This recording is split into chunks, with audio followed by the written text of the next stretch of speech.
Bienvenue sur Thé Vert, le podcast qui vous accompagne dans votre transition vers un mode de vie zéro déchet, éthique et minimaliste. Je suis Laure, créatrice couturière de l'Aiguille Verte. Je vous propose des créations de textiles upcyclés et des produits ménagers consignés et écologiques. Chaque semaine, je vous partage des astuces pratiques.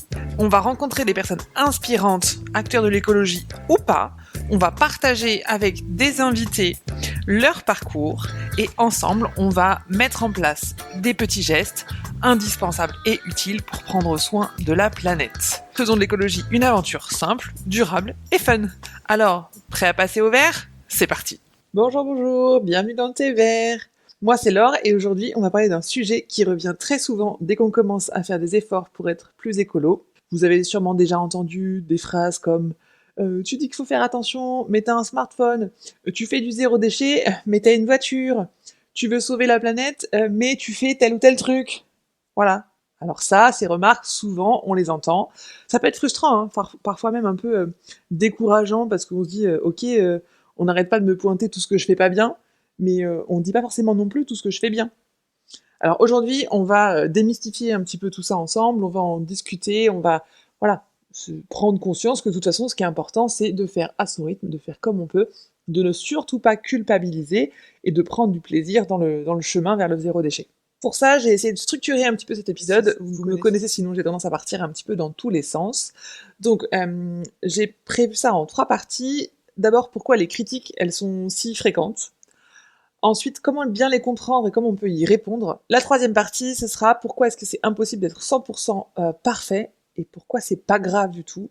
Parce que être parfait, spoiler alerte, c'est chiant. Voilà, j'espère qu'il n'y a pas vos enfants qui sont dans les parages. Désolée, parce que moi je les écoute des podcasts aussi en voiture et parfois il y a mes enfants. Mais c'est mon podcast, je fais quand même qu'est-ce que je veux. Non mais voilà, c'est pour vous dire que il n'y a pas besoin d'être parfait, il y a besoin juste d'être dans l'action, dans le mouvement et à son rythme. Voilà, c'est le plus important pour moi, encore une fois. Alors, donc première partie, pourquoi est-ce que ces critiques elles sont si courantes Dès qu'on commence à adopter une démarche plus écologique, on se retrouve confronté à ce que j'appelle un peu le tribunal de la perfection. Et oui, vos proches, qui ne sont pas plus écolos que vous et moi pour la plupart du temps, voire même bien pire, hein, viennent nous donner des conseils non sollicités et nous attaquer un petit peu sur ce qu'on peut faire.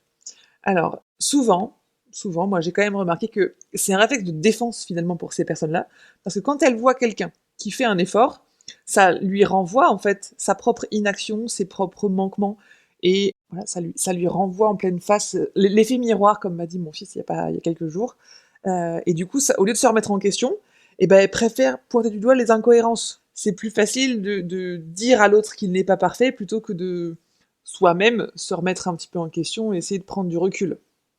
Alors voilà, souvent, ces remarques, premier point pour moi, c'est un réflexe de défense. Ensuite, je crois aussi qu'il y a un côté un peu imaginaire collectif qui veut que être écolo, c'est forcément quelqu'un de parfait, de profondément bon, qui va toujours tout faire bien parfaitement, qui vit dans une cabane au fond des bois avec des toilettes sèches et puis avec une peau de bête en guise de vêtements. Spoiler alerte, non, j'ai une maison, je me considère écolo. Pour moi, c'est pas du tout une étiquette politique. Pour moi, c'est juste un choix de vie et des convictions. Et voilà, j'ai le wifi, j'ai la télé, et puis j'ai internet, et oui, j'ai une voiture. Encore une fois, mais c'est pas grave, j'en ai besoin. L'image de l'écolo parfait, ou une personne écolo qui doit absolument consommer que local, se déplacer à vélo, jamais prendre l'avion, ne pas avoir de smartphone, vivre comme dans les années 1900 finalement. Pour moi, être écolo, c'est pas revenir à aux époques de nos arrière grands-parents, d'accord. Pour moi, c'est s'adapter, c'est vivre avec le confort qu'on apprécie tous, mais en faisant attention quand même à pas surconsommer, à pas, voilà, à pas polluer la planète, à pas la détruire finalement, juste pour le côté confort, etc. Pour moi, la vision de l'écolo parfait, c'est irréaliste, c'est impossible, c'est inatteignable, personne ne l'est. J'avais lu le livre de Bea Johnson qui s'appelle Objectif zéro déchet, et elle le disait elle-même, elle avait réussi à réduire ses déchets, à avoir un sac poubelle de 30 litres, je crois, par an de déchets, mais elle expliquait qu'elle était revenue en arrière parce que ça lui prenait des heures et des heures, une charge mentale astronomique, et donc c'était plus possible. Elle faisait tout. Elle faisait tout le temps. Elle n'achetait rien. Elle ne consommait pas n'allez plus jamais au supermarché, ni rien, enfin, voilà. Et elle le disait elle-même, c'était trop. Donc il faut faire des compromis. Et c'est ok. Il n'y a pas de raison de devoir s'épuiser et se tuer à la tâche non plus. Il faut, pour moi, voilà, un équilibre, un juste milieu. Dans ce tribunal de la perfection, souvent on y entre parce que la personne qui est en face de nous, finalement, elle a une méconnaissance des vrais enjeux. Elle ne sait pas les impacts, les ordres de grandeur. Elle pense aussi que, enfin, à tort, parce que moi je pense que c'est l'effet collectif. La goutte d'eau, on fait un océan avec plein de gouttes d'eau. On n'est pas un océan à nous tout seuls. Il ne faut pas non plus tout remettre sur les épaules d'une seule et même personne. L'impact écologique, ça repose aussi sur des décisions politiques, des décisions d'entreprise, des décisions économiques. Alors ça ne veut surtout pas dire qu'il ne faut rien faire et que les petits gestes ne sont pas importants, mais on ne peut pas non plus, voilà, se dire c'est sa faute, c'est la faute de X parce que la planète va mal, parce qu'on ne fait pas attention, etc. Donc, il faut remettre un peu les choses dans leur contexte. Les plus gros pollueurs, ce sont les industries et non les particuliers. Mais on a un pouvoir en influençant, nous, la demande. Donc, ok, on n'est pas parfait, ok, on fait ce qu'on peut avec ce qu'on a, comme on dit, mais si par exemple, si je prends l'exemple de Coca, un produit que beaucoup de personnes consomment en France, mais surtout encore plus aux États-Unis, si demain, plus personne n'achète de Coca, eh ben Coca, ils vont pas en fabriquer pour pouvoir le jeter à la poubelle, ils vont perdre de l'argent. Donc, nous, en tant que consommateurs, on a un pouvoir d'action sur les industries pour les encourager et voire les forcer par le boycott, ce genre de choses. On peut aussi peser très fort dans la balance. On a un pouvoir finalement auprès de ces industries-là pour qu'ils changent leurs méthodes, changent leurs pratiques. On ne va pas pointer du doigt un individu, c'est ensemble qu'il faut qu'on se mette d'accord en ordre de marche pour avancer. Donc dans le tribunal de la perfection, on remet un petit peu l'église au milieu du village et on se dit, voilà, on est tous concernés, on fait tous de notre mieux. Pas la peine de mettre une seule personne à la barre des accusés, et on se met tous, dans ces cas-là, on s'y mettrait tous finalement. Bon, on a quand même vu un petit peu comment, qu'est-ce qu'on entendait souvent comme accusation dans ce tribunal de la perfection écolo. Je vais quand même vous aider à répondre à ces remarques sans vous décourager, parce que ça peut être épuisant, on sait plus, c'est lassant, on se retrouve la bouche en cœur, enfin bon, voilà. Je vais vous donner quelques tips. Alors, d'abord, est-ce qu'il faudrait vraiment se taire? Est-ce qu'il faut se justifier? Changer toute sa vie pour prouver, montrer des photos, voilà. Moi, je suis pas du tout pour ça. Moi, je suis d'abord pour la posture du progressiste, plutôt que du parfait. C'est ce que je dis tout le temps. Il vaut mieux fait que pas fait, ou il vaut mieux fait que parfait. Je vais montrer que je fais des efforts, qu'ils sont imparfaits, que je suis imparfaite. L'humain est imparfait, mais c'est toujours mieux d'être imparfait que de ne rien faire du tout. Et puis, on ne peut pas, et il ne faut pas, surtout, tout changer du jour au lendemain. On va s'épuiser, ça va être, encore une fois, trop de charge mentale, etc. Donc, step by step, petit pas par petit pas. On remplace, par exemple, la voiture par le vélo pour les petits trajets, pour aller à l'école si c'est à 500 mètres. Bon, bah voilà, on y va à pied. Est-ce que pour autant je vais revendre ma voiture? Non. Par exemple, moi, c'est mon cas, mais je vais chercher mes enfants à l'arrêt du bus, j'ai toujours ma voiture, mais quand je vais chercher mes enfants, j'y vais à pied, et j'ai pas besoin de prendre ma voiture pour si peu de distance, d'accord? Mais j'ai pas vendu ma voiture parce que j'habite dans une petite campagne, pour aller faire mes courses, même chez mon maraîcher bio, chez mon boucher bio, je ne peux pas faire autrement que de prendre ma voiture. Donc je ne l'ai pas vendue pour autant, je l'ai toujours.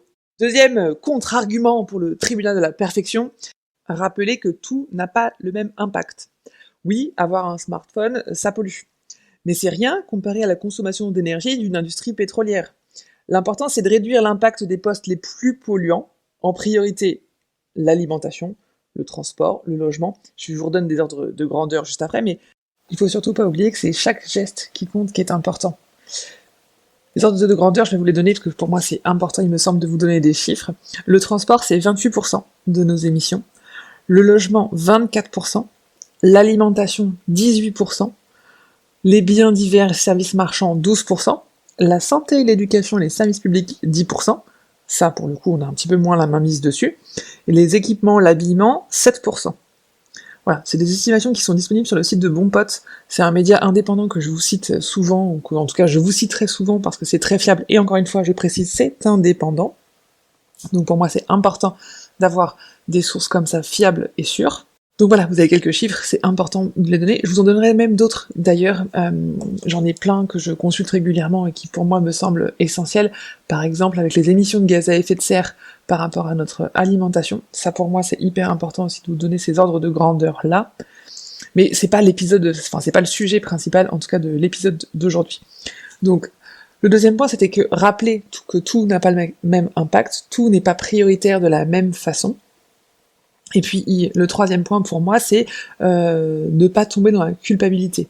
Si on attend d'être parfait pour agir, on fera rien du tout. Donc on peut le dire à la personne qui nous a invités à la barre du tribunal directement que le jour où on sera parfait, on fera quelque chose. Non, c'est n'importe quoi. Quand vous avez commencé à apprendre à marcher, j'aime beaucoup cette analogie-là, vous n'avez pas attendu de marcher parfaitement pour pouvoir vous mettre debout. Forcément qu'on est tombé, on s'est fait écorcher les genoux, ma fille en a même perdu une dent d'ailleurs, c'est pour vous dire. Mais bref, on n'est jamais parfait et bon du premier coup. Il faut toujours un petit peu de temps. Et ben pour devenir écolo, c'est pareil. C'est normal aussi de garder certaines contradictions dans son mode de vie. J'ai prévu un épisode d'ailleurs sur une liste de, je sais pas, j'ai pas encore décidé le nombre, mais peut-être 5-6 choses, peut-être 7, 8, 10, enfin j'en sais rien, je vais réfléchir à la question, mais de choses que je fais qui ne sont pas écolo, et que j'assume, et que je vous dirai en toute transparence, et que j'ai aucun problème avec ça. On peut, par exemple, continuer à manger de la viande, mais être écolo, même si c'est pas bien, et que la viande a un impact important dans nos émissions de gaz à effet de serre, notamment le bœuf, mais voilà, on peut être écolo et avoir un smartphone. C'est pas facile de vivre sans smartphone aujourd'hui, tout est connecté. Vous avez besoin de vous connecter à un truc du service public, il faut vous connecter à l'identité numérique, je sais pas quoi. Votre déclaration d'impôt, elle est en ligne aujourd'hui, il vous faut un ordinateur. Enfin bon bref, on en a besoin aujourd'hui malheureusement. Même mes élèves, enfin mes enfants qui sont élèves de l'école, on a besoin d'avoir l'application pour pouvoir être connecté avec l'école. Donc c'est pour vous dire, comment je ferais si j'avais pas de smartphone pour pas être... Je serais même pas au courant de ce qui se passe à l'école. C'est dingue. Mais bon, on marche sur la tête, mais c'est comme ça. Il faut être cohérent. Donc aujourd'hui, on ne peut pas ne pas avoir de téléphone. Alors il y a des gens qui y arrivent, mais globalement, c'est plus compliqué. Et enfin, on va finir par la dernière partie, pourquoi c'est impossible d'être parfait et pourquoi ce n'est pas grave. Je voudrais vraiment insister sur le point essentiel, nous vivons dans un système qui nous pousse à consommer. Voilà, partout, on a des pubs qui nous poussent à acheter tel ou tel truc, pour sever des baies, de l'aiguille verte, enfin bref, voilà. Non, c'était pour la petite blague. Mais on nous pousse beaucoup à consommer, à dépenser, à posséder. On est beaucoup dans une société où il faut posséder pour se comparer, avoir la plus belle maison, la plus belle voiture. On se compare à nos voisins, à des célébrités, des choses comme ça. C'est une société qui est comme ça. Malheureusement, c'est pas forcément le meilleur des mondes, mais c'est comme ça. Donc il faut quand même se dire qu'on peut vivre avec, et c'est impossible d'être 100% écolo. On peut pas être écolo à 100%, il faut faire des compromis. L'empreinte de base de notre société, elle est importante. On dépend d'un réseau électrique, d'un réseau de transport en commun, de services numériques, de services publics, la santé, l'école, etc.